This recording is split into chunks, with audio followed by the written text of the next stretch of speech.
this program? Yes, I have received questions from the families and the children who actually do not have the accurate information. In other words, they were wondering whether there will be outreach programs to let them know about this parole visa. You know, they have lots of questions. Like, for example, they were wondering whether because the father had died and the veteran had passed away, the spouse is in the Philippines, the children are back home.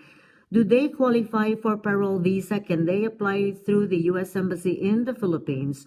Or do they have to be here in the United States? Now, if they are here in the United States, they don't need a parole visa because they are already here. Yes. The purpose of a parole visa is to enable them to come to the United States. But if they are already in the United States, they don't need to come here. They are already here. Yes, but what documentation, what documentation would the spouse need to be able to apply for a particular visa benefit to be able to petition the children if she's here already, the spouse? The spouse of the veteran? Yes, who had passed away. She's here, but she seemed not to know what her situation is. The requirement is that the petition has already been filed before those regulations were published last May. So if somebody was not petitioned by the veteran or by the spouse of the veteran before May of 2016, they are out of luck in this.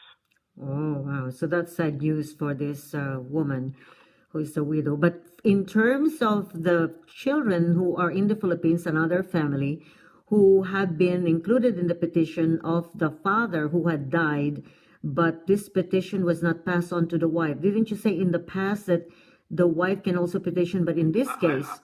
I'm not sure who petitioned who.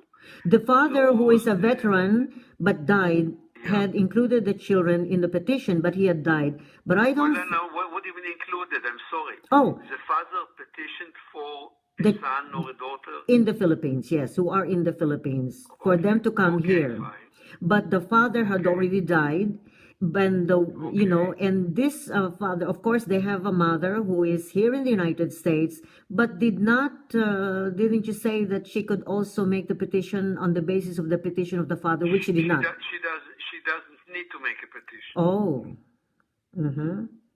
If the dead father, if the dead veteran had filed a petition for them, and it was approved years ago, they can apply for a parole visa to benefit their mother who is in the United States. Oh, that's good news for them. So what's the step to take for those children who are there in the Philippines, Attorney Golan? Can they go to the U.S. Embassy and get the forms? I believe they can go and get the form, but I believe